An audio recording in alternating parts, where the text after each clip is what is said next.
You all right to go? And thanks for your patience too. We just had some votes in the Senate. Well, what we've seen today is the government flout the will of the Senate and decide to keep hidden the climate risk assessment report that they've buried already for 9 months. Now, this is despite the fact that the Senate ordered them to produce this document. And now they've come up with all sorts of excuses. Oh, it's cabinet in confidence. They're really stretching the rules, and it's a massive fig leaf to hide what is clearly bad news for Australians about our climate future under this government that continues to approve coal and gas mines like confetti, just like the last mob did. So we are considering our options, and we'll be keeping the pressure on for this report to be released. We've already had some brave whistleblowers say that this report is dire and that it outlines things like the coastline within 5 Ks being regularly flooded, devastation to agriculture, more 50-degree days in our capital cities. It is bad news for community safety. It is bad news for nature. And the government is trying to hide this report. What we're calling on them to do is release this document before they issue their 2035 targets. What a lark that they reckon they can keep hiding this and not tell anyone the bad news and then sneak through what's probably going to be a pretty weak target.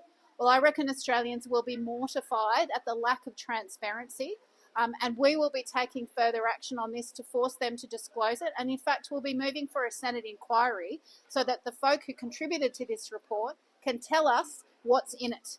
Or the government could just release the report like they should have done 9 months ago.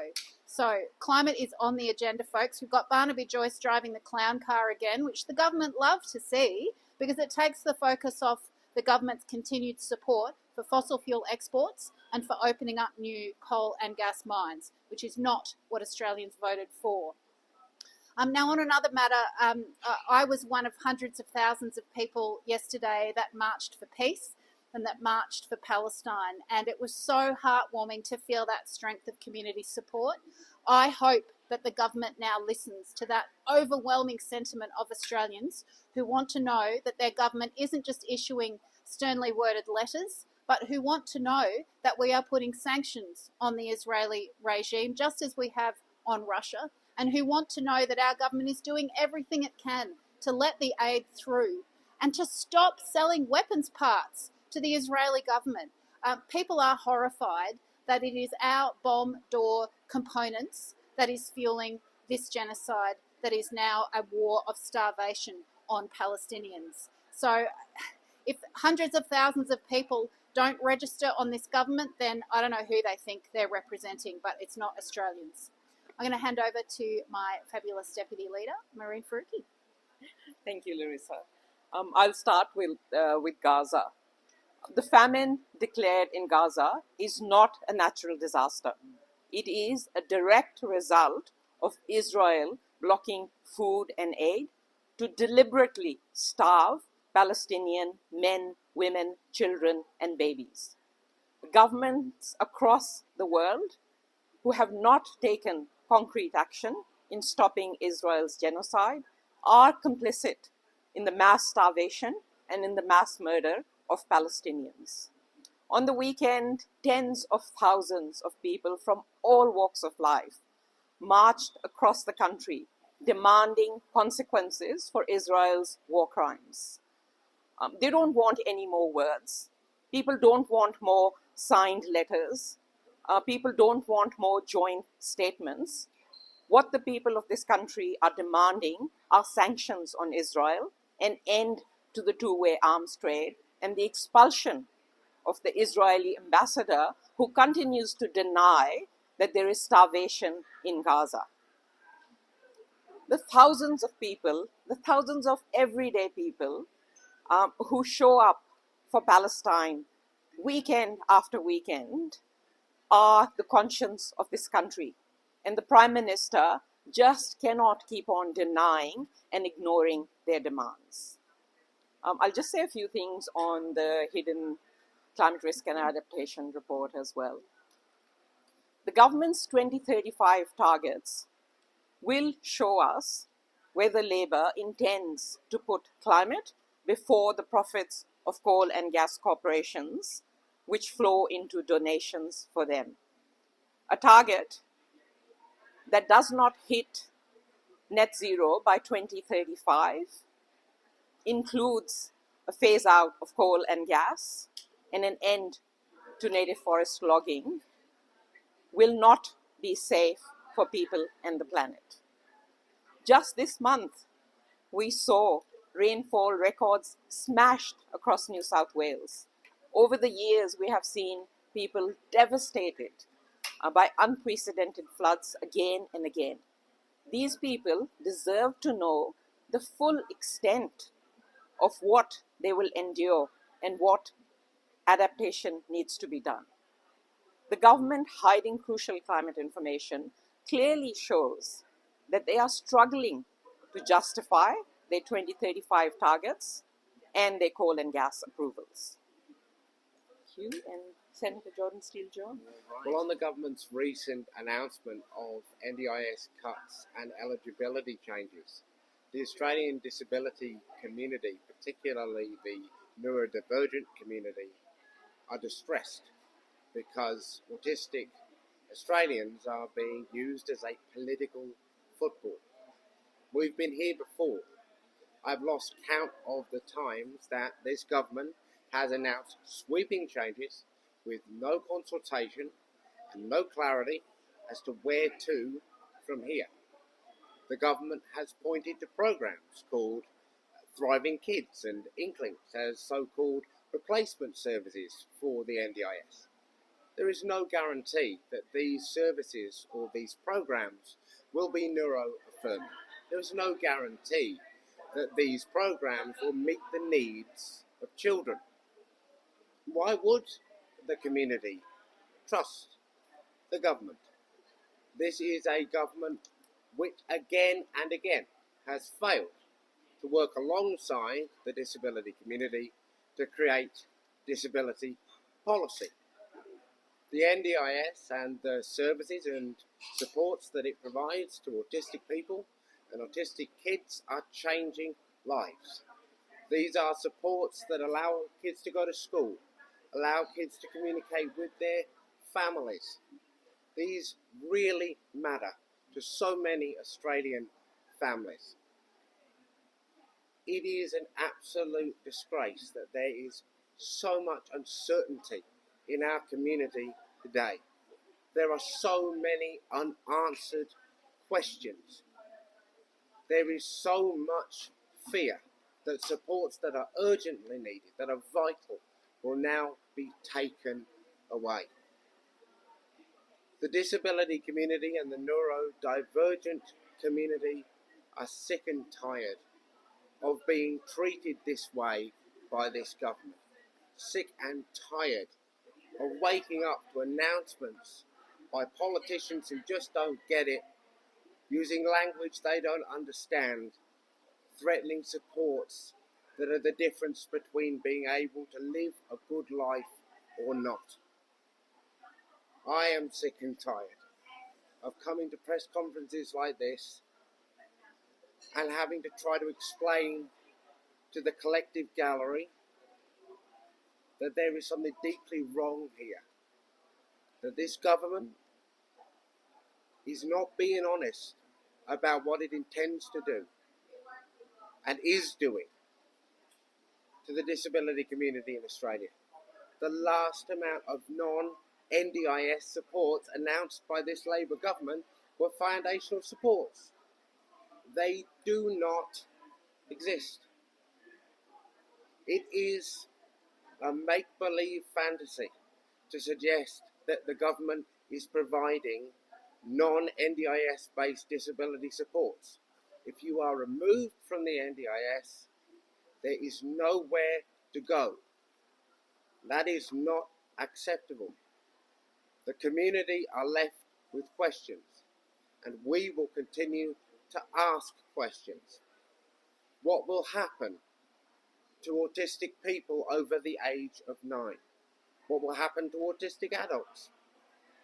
Will there be a guarantee that non-NDIS supports delivered through these programs will come with no out-of-pocket cost?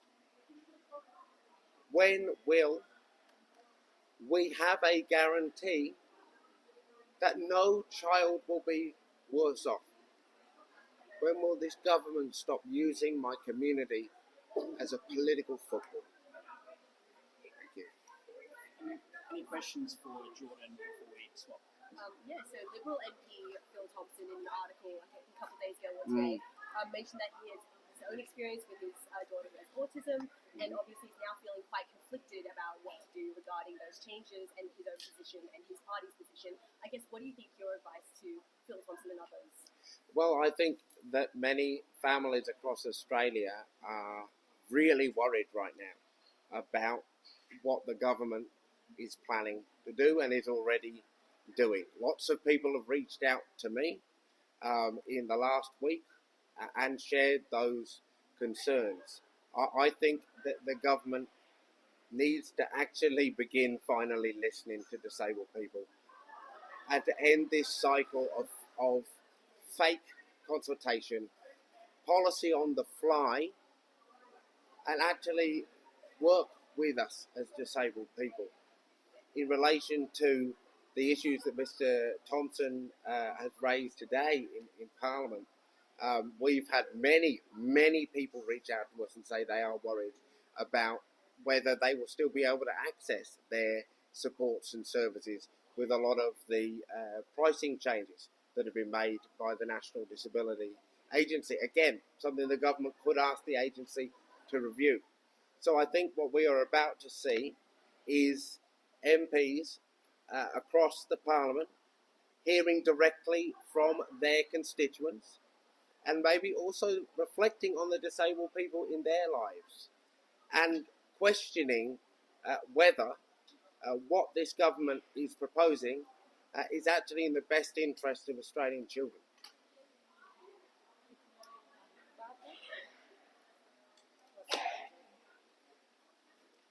How do we want to do this dance, Barb? Job. You go. Yeah, I'll go forward.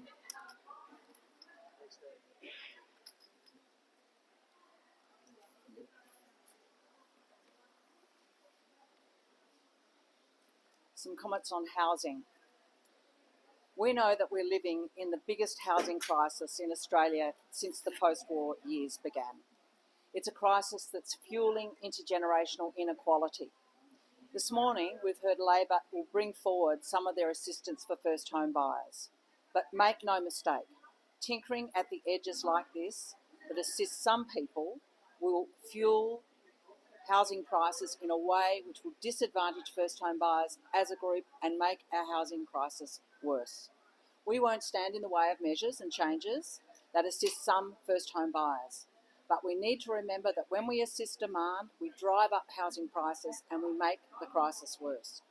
If Labor want to deal with the crisis that so many Australians are facing as renters or as first home buyers, they must address the tax advantages that flow in billions and billions of dollars to wealthy property investors. That's where Labor needs to focus, and they can't just tinker at the edges and really deal with the structural crisis that we have in our housing industry. I want to add one more comment about the Defence Housing Bill, which is in the Senate as we speak.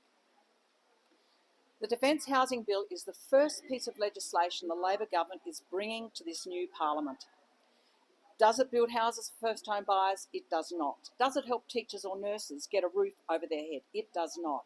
It builds public housing for US military forces and US contractors. It is so far from dealing with the crisis that so many Australians are dealing with, and it's a complete furphy in terms of fixing the crisis we have. Building public housing for US military forces is not the solution to Australia's housing crisis. Thank you.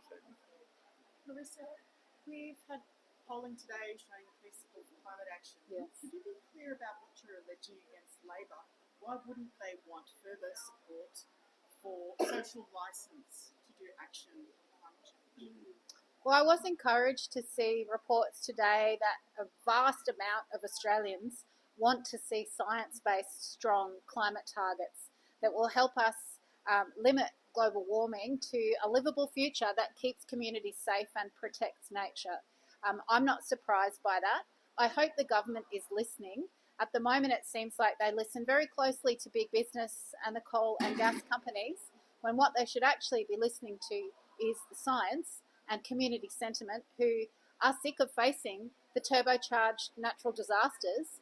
Ask anyone anywhere. No one is safe from these disasters anymore. We've all had our own version of it. It strikes fear into the heart of folk when they hear there's yet more flooding, rain coming, or farmers, there's no rain predicted for months to come. It's gotten really real for folk now, and the government could continue to just roll out the red carpet for coal and gas, or they could actually listen to the science and put the community first and act in the public interest. And that's what we're calling on them to do. They've given licence to Barnaby Joyce today to say absolutely inane and ridiculous things as a cover for the government's continued support for the fossil fuel sector. Well, people won't be fooled, and whilst they might be entertained by Mr. Joyce, they actually want serious climate policy that they know will keep them safe and, to boot, create more jobs going forwards and be good for the economy as well as good for nature.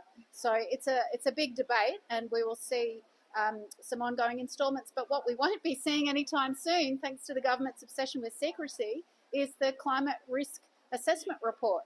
They've kept it hidden away for 9 months now. We got the Senate to order them to produce it, and they've given us the middle finger. And they've claimed cabinet in confidence when we all know that is an absolute smokescreen.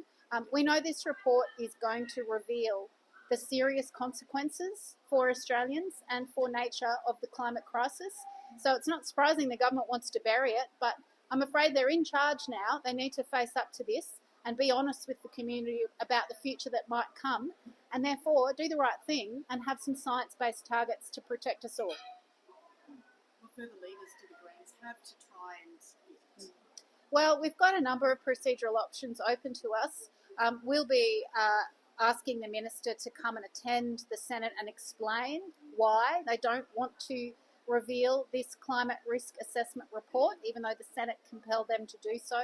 So it sounds a bit boring to the ordinary person, but a ministerial attendance is, pretty much a big deal. So we'll be doing that, but we'll also move for a Senate inquiry into why the government has hid this report and give the authors and contributors to this report the chance to actually reveal what's in it. We think Australians deserve to know what's coming down the line if the government keeps kissing the hand of fossil fuel companies rather than actually doing the right thing, transitioning off fossil fuels, stopping that massive amount of exports that's turbocharging climate disasters, and investing in clean renewables that we know create jobs and bring people's power bills down.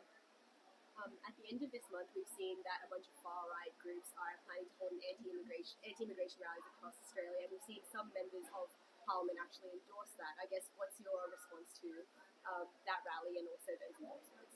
Well, what a bunch of racists. I'm afraid immigration is not driving the housing crisis, nor is it driving the climate crisis. The thing that is driving the climate crisis and the housing crisis is massive profiteering corporations that this government keeps doing the bidding of. I don't know what's unclear to the government about the need to actually put the community first and put nature first and start building public housing and start getting off dirty fossil fuels that's making us all unsafe. The fact that they have enormous donations from property developers, from coal companies, from gas companies, clearly sweetens the deal for the government but screws everybody else over. Thanks all. Thank you. Which way do you want to go, Jordon? I think we'll go that way. That way.